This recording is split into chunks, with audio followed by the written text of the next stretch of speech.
what's your take on what Reng Zhengfei had to say just there? there? No one's going to win in this tech Cold War. And so we run the risk of ending up having two internets, China and the rest of the world. And so a lot of what he's saying is true.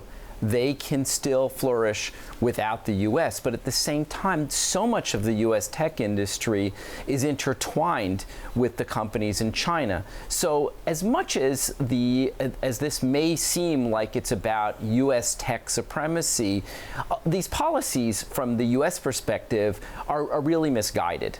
This is not like steel in terms of being able to shut out one supplier. Huawei is integrated with the rest of the world and with the entire rest of the tech industry, and that's why he says he doesn't want there to be any retaliation against Apple. So some would argue that we already have two internets. China does not have Facebook, Google, many of the things that make at least the American internet so distinct. Aren't we already there?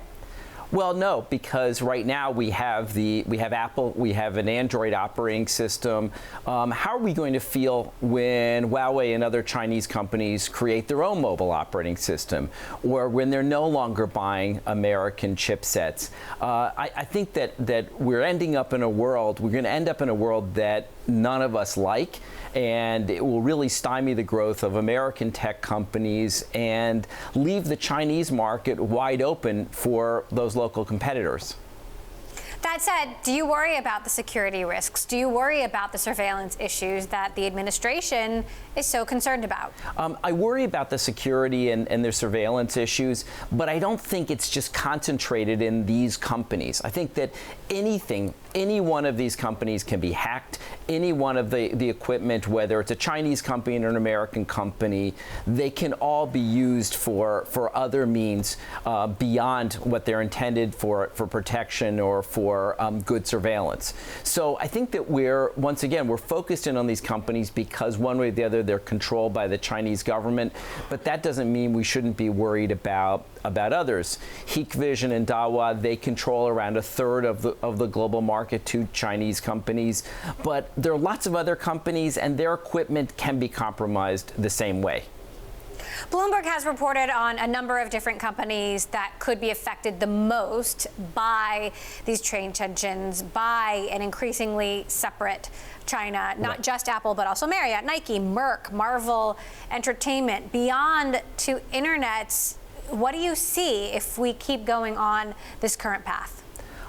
What's the problem with this path is that it's focused on technology, but it really shouldn't be around protection. It really should be around intellectual property. The biggest risk to most of the American companies, whether they're in oil and gas or they're in technology or any other business, is the protection of their intellectual property in China. And that's really where the focus should be. It really shouldn't be just on security, because the security risks are widespread. The intellectual property risks are real, and they're not being addressed. So what are you most concerned about, especially given Huawei's leadership position in 5G?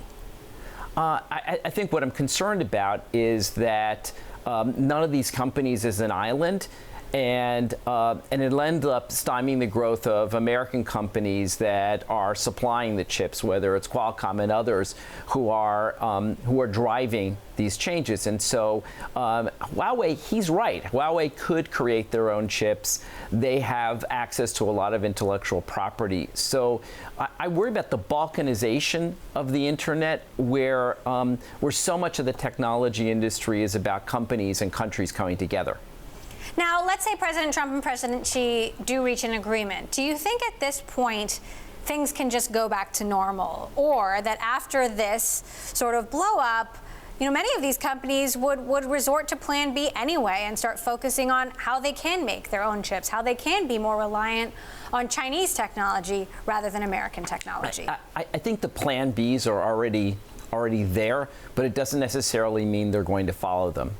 what the impact on this in some ways could be greater on U.S. companies. Look at how really intertwined the supply chain of most of the American technology companies are with China, the percentage of the manufacturing that takes place in China. Some of that may move to other places like Vietnam, but it's really hard to break this up. Right now it can be undone. If we're talking about much farther down the road, it's going to be a lot harder.